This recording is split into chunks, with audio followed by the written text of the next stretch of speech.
Subscribe and share my channel Sudarsana. నమస్కారం. శ్రీమద్ భగవద్గీత 15వ అధ్యాయము పురుషోత్తమ ప్రాప్తి యోగము నుండి శ్లోకములను నేర్చుకుందాం. ఓం శ్రీకృష్ణ పరబ్రహ్మణే నమః. శ్రీ గురుభ్యో నమః. శ్రీమద్ భగవద్గీత 15వ అధ్యాయము పురుషోత్తమ ప్రాప్తి యోగము 10వ శ్లోకము. శ్రీ భగవానువాచ ఉత్క్రామంతం స్థితం వాపి భుజ్ఞానం వా గుణాన్వితం విమూఢానానుపశ్యంతి పశ్యంతి జ్ఞానచక్షుషః. ఉత్క్రామంతం స్థితం వాపి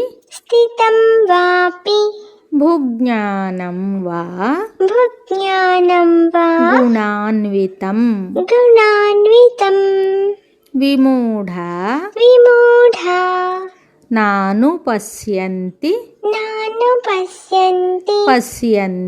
పశ్యంతి జ్ఞాన చక్షుషః. ఉత్క్రామంతం స్థితం వాపి భుజ్ఞానం వా గుణాన్వితం విమూఢా నాను పశ్యంతి జ్ఞానచక్షుషః.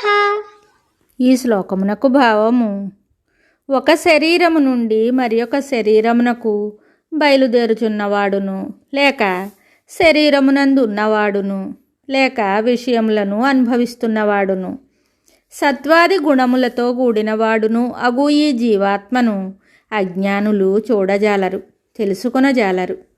జ్ఞానదృష్టి కలవారు మాత్రము చూస్తున్నారు, తెలుసుకొనుచున్నారు.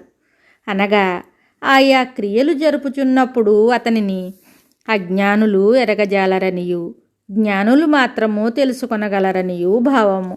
భగవంతుడు మాకెందుకు కనిపించుకున్నారని అనేక మంది ప్రశ్నిస్తూ ఉంటారు.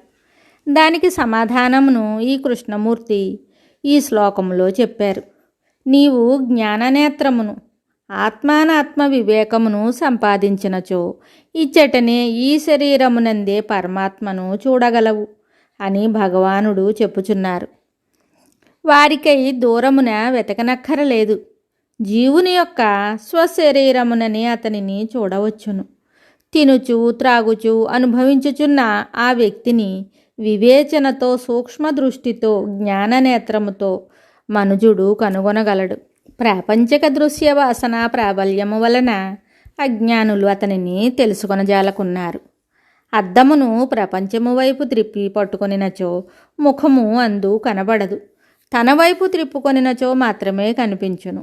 అట్లే మనస్సును బహిర్ముఖముగా, చపలముగా, వాసనాయుక్తముగా చేసినచో ఆత్మవస్తువు అందు కనపడదు. అంతర్ముఖముగా, నిశ్చలముగా, వాసనారహితముగా చేసినచో మాత్రమే కనిపించును. నిశ్చల మనస్సు, ఆత్మానాత్మ వివేకము కలవానికే ఆత్మదర్శనము లేక భగవద్దర్శనము అగుచుండును. ఇచ్చట భగవద్దర్శనమనగా భగవద్ అనుభూతి అని మాత్రము అర్థము.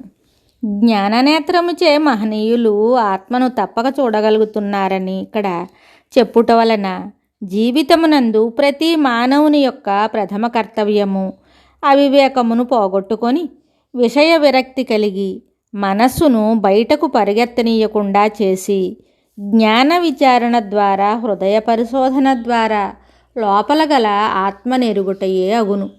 పశ్యంతి జ్ఞానచక్షుషః అని అసందిగ్ధముగా చెప్పివేయబడినందువలన జ్ఞాననేత్రమును సంపాదించుటయే తరువాయి భగవద్దర్శనము జీవునకు లభించియే తీరునని స్పష్టమగుచున్నది.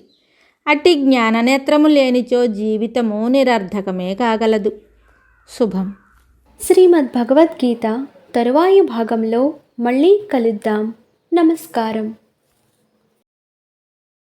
Subscribe and share my channel Sudarsana.